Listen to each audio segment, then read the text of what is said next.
Bismillahirrahmanirrahim. Assalamualaikum warahmatullahi wabarakatuh.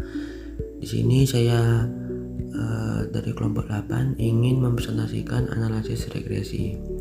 Tapi sebelum itu saya akan menjelaskan beberapa teman saya yang akan mempresentasikan analisis regresi ini. Yang pertama ada saya sendiri, Julius Sony Kurnia. Yang kedua Rizky Cahya Mahendra, yang ketiga Iqbal Izatur Roman, dan yang terakhir Hanisti Artenti. Nah, analisis regresi merupakan suatu metode untuk menentukan hubungan sebab akibat antara satu variabel dengan variabel-variabel yang lain. Definisi lain yang merupakan teknik statistika ini yang digunakan untuk mempelajari hubungan fungsional dari satu atau beberapa variabel bebas terhadap satu variabel tak bebas. Regresi dan korelasi memiliki hubungan yang erat. Nah, contoh pengguna analisis regresi yaitu yang pertama, analisis regresi antara tinggi orang tua terhadap tinggi anaknya. Yang kedua, analisis regresi antara pendapatan rumah tangga terhadap konsumsi rumah tangga. Dan yang terakhir, analisis regresi antara kemampuan matematika terhadap nilai statistik. Terus ada contoh beberapa kasus nih dari analisis regresi. Tidak seperti yang tadi. Nah, kasus pertama yaitu seorang mahasiswa akan meneliti apakah terdapat pengaruh promosi terhadap volume penjualan pada perusahaan-perusahaan di Kabupaten Magelang.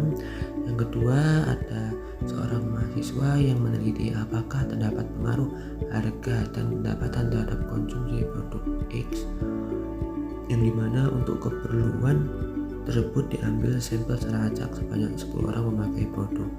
Kasus yang ketiga, sebuah perkebunan kelapa sawit di DBE plantation pertumbuhan tanaman tidak sama, padahal perlakuan pada tanaman sawit sama tapi jarak tanaman berbeda dengan kondisi lokasi. Kasus keempat yaitu seorang engineer ingin mempelajari hubungan antara suhu ruangan sehingga dapat memprediksi jumlah zat produksi jika suhu ruangan bermasalah. Dan kasus kelima, diduga bobot badan jantung memiliki hubungan. Jadi memang menurut saya sendiri kesimpulannya analisis regresi ini hanya sebagai tolak ukur aja dari bagaimana supaya kita mengetahui data yang asli dan data yang enggak gitu. Oke, selanjutnya akan dilanjutkan oleh teman saya, Rizky Cahya Mahendra. Ya, saya meneruskan itu penjelasan di atas tentang penjelasan sebelumnya, yaitu contoh-contoh kasus analisis regresi. Di sini yaitu menjelaskan tentang dimensi tentang kasus analisis tersebut, tentang dimensi yang dianalisis, yaitu kasus pertama yaitu yang dianalisis yaitu ada biaya promosi dan penjualan perusahaan. Kemudian kasus yang kedua itu harga, pengaruh harga, pendapatan dan konsumsi produk tertentu, produk X. Kemudian kasus yang ketiga yaitu ada pertumbuhan kelapa sawit, pertumbuhan tanaman kelapa sawit. Kemudian dimensi analisis yang keempat, yaitu kasus keempat, yaitu menganalisis tentang suhu ruangan dan jumlah data produksi. Kemudian kasus yang terakhir, ada 5 contoh kasus yang terakhir, yaitu kasus bobot badan dan bobot jantung. Beberapa kasus tersebut, beberapa dimensi ini yaitu dimensi yang dianalisis dari contoh-contoh kasus, 5 contoh kasus sebelumnya yang sudah dijelaskan sebelumnya. Kemudian kita selanjutnya yaitu syarat analisis regresi. Setiap analisis statistika tentunya memiliki beberapa syarat yang harus dikategorikan ataupun yang harus diperhatikan agar syarat-syarat tersebut itu harus berjalan dengan apa adanya gitu. Syarat analisis ini yaitu harus mengetahui syarat analisis regresi ini yaitu harus mengetahui adanya hubungan antar variabel dan terdiri dari variabel terikat dan variabel bebas tentunya, pastinya. Kemudian data yang diambil random secara acak, kemudian data yang berdistribusi normal dan memiliki pasangan yang sama. beberapa yang tadi merupakan syarat dari analisis regresi. Kemudian selanjutnya yaitu ada kasus dibahas. Oh ya, kasus ini adalah kasus yang dibahas dari analisis regresi yang saat ini. Yaitu judul kasusnya itu pengaruh zakat produktif pendapatan mustahik sebelum dan sesudah zakat. Di sini kita menentukan dulu variabel X dan variabel Y. Dan variabel X yaitu sesudah, kemudian variabel Y yaitu sebelum. Dalam tahap-tahap untuk menentukan analisis regresi, yang pertama itu ada summary output yang terdiri dari regression statistik. Di situ terdiri dari 5, yaitu yang pertama multiple R, kemudian R square, kemudian yang ketiga itu adjusted R square, kemudian yang keempat ada standard error, yang terakhir itu observation. Untuk multiple R sendiri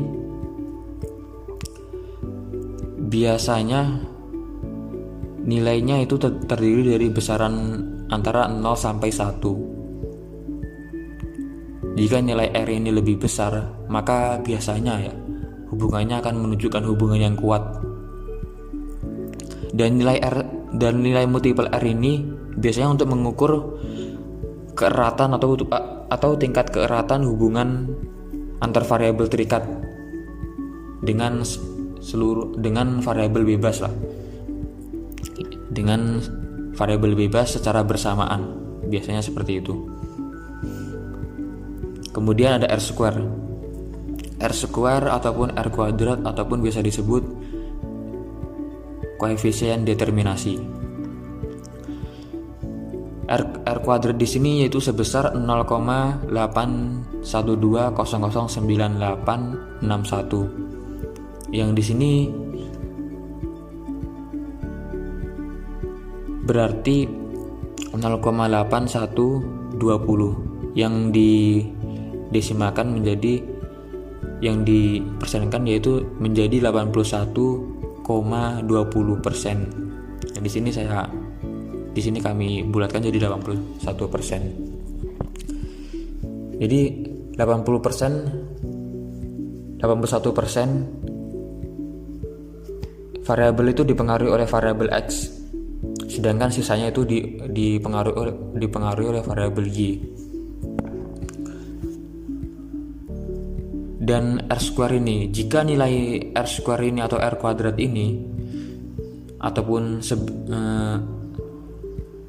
lebih dari 0,70 atau 0,7 atau 0,70%, maka nilai R ini semakin baik lah.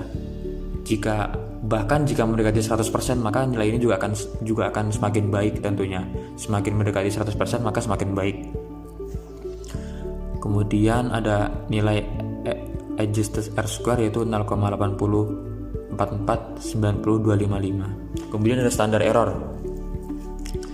Standard error ini biasanya yaitu mengestimasi variabel-variabel yang terikat. Jika semakin kecil angka standar error yang dibandingkan dengan standar deviasi, maka biasanya semakin tepat sih nilai prediksi permintaan tersebut, seperti itu. Kemudian yang terakhir ada observation, yaitu banyaknya data yang diolah atau yang disajikan, yaitu di sini berjumlah 27 data. Kemudian yang selanjutnya ada ANOVA. Yang kedua ANOVA. Sama seperti tadi, yaitu nilai uji F menunjukkan sebesar 107,98 dengan tingkat signifikan sebesar 1,468, maka HO diterima, yang berarti data distribusi normal.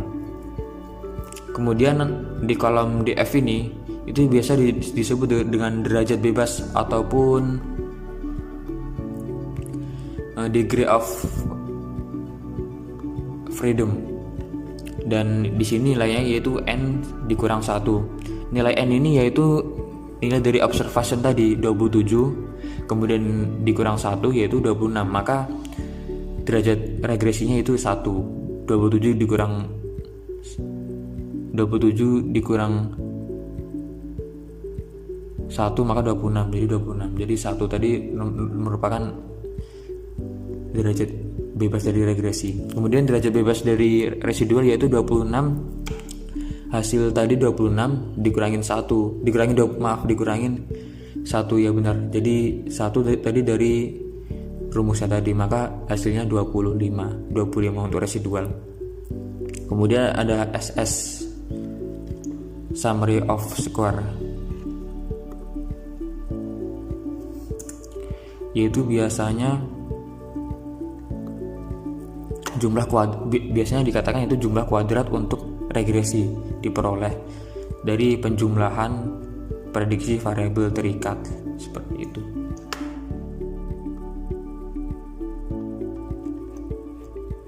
Untuk SS sendiri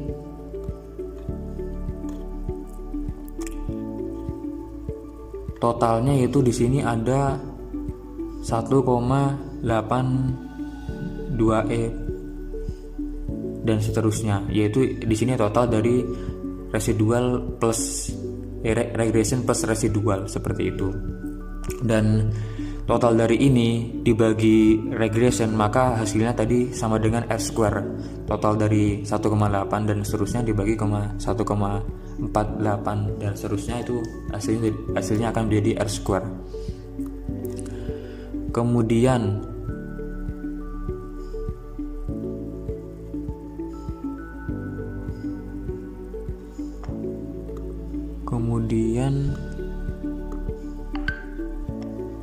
untuk MS yaitu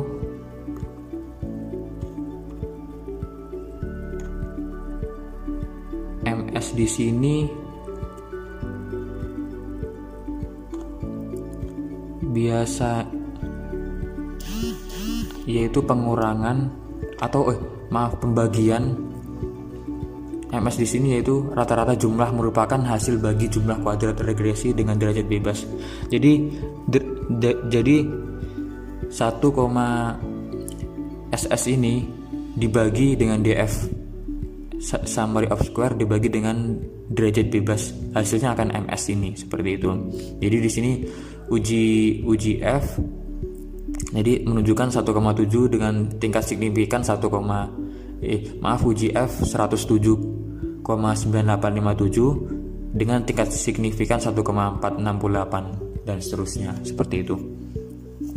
Kemudian kita selanjutnya yaitu ini tahap yang kedua, ANOVA. Kemudian tahap yang ketiga ada koefisien regresi.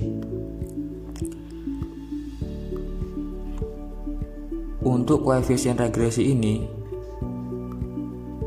uji parsial menggunakan uji T untuk membandingkan antara T-stat dengan T-table, dan jika T-stat lebih besar daripada T-table maka dapat disimpulkan berpengaruh secara signifikan. Dan di sini kita bisa menentukan persamaan regresi dengan melihat koefisien dari intercept dan sesudah ini termasuk variabel X. Dan di sini bisa menentukan YH sama dengan min 8521 plus 0,08082 seperti itu. Kemudian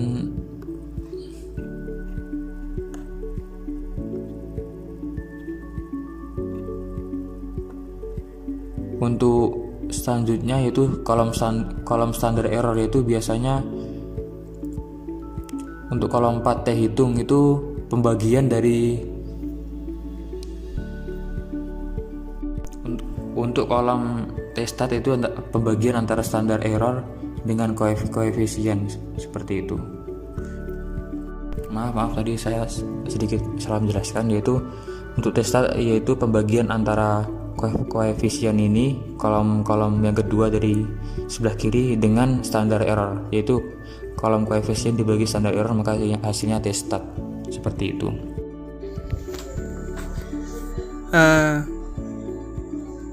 Output analisis regresi. Yang pertama adalah ada output, summary output gitu ya.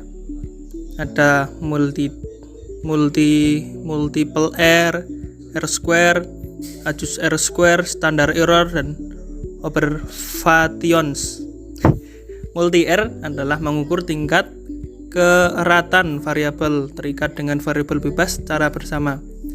R square adalah koefisien regresi, mengukur kebaikan dari persamaan regresi. Nah, adjust R square fungsi tidak menurun dari variabel bebas.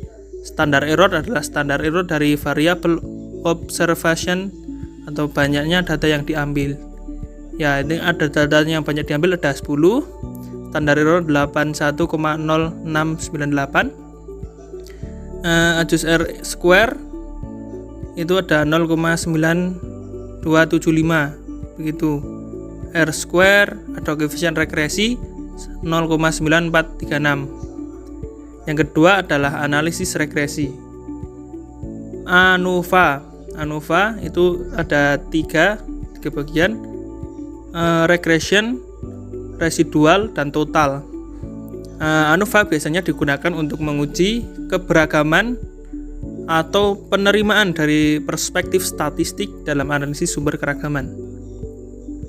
Nah, sekarang penjelasan analisis regresi. Ada koefisien regresi. Isinya ada intercept, harga, dan pendapatan. Nanti ada koefisien, standar error, stand, value, lower, dan upper. Nah, koefisien regresi adalah tahap setelah melakukan hipotesis di mana berikutnya melakukan uji secara simultan. Tapi ini juga bisa untuk menentukan persamaan dari regresi dengan melihat intercept dan harga. Selain itu juga mengujikan koefisien regresi secara parsial. Nah, ini intercept ada 607, standar errornya 276, standnya 2,21, value-nya 0,06, lowernya negatif 41, dan uppernya adalah 1257. Harganya ada yang minus 13. Koefisiennya standar errornya 4,58, standnya min 2,90 gitu. Tahap selanjutnya adalah membaca variabel residual. Residual adalah selisih antara nilai yang diduga dengan nilai asli. Kolom pertama dari residual output adalah nomor urutan dari data sesuai dengan urutan data yang telah di-input sebelumnya. Kolom kedua adalah kolom yang memuat perkiraan atau prediksi variabel terikat untuk nilai-nilai dari variabel bebas dari data asli yang telah dimasukkan. Prediksi ini didasarkan dari output persamaan regresi sebelumnya.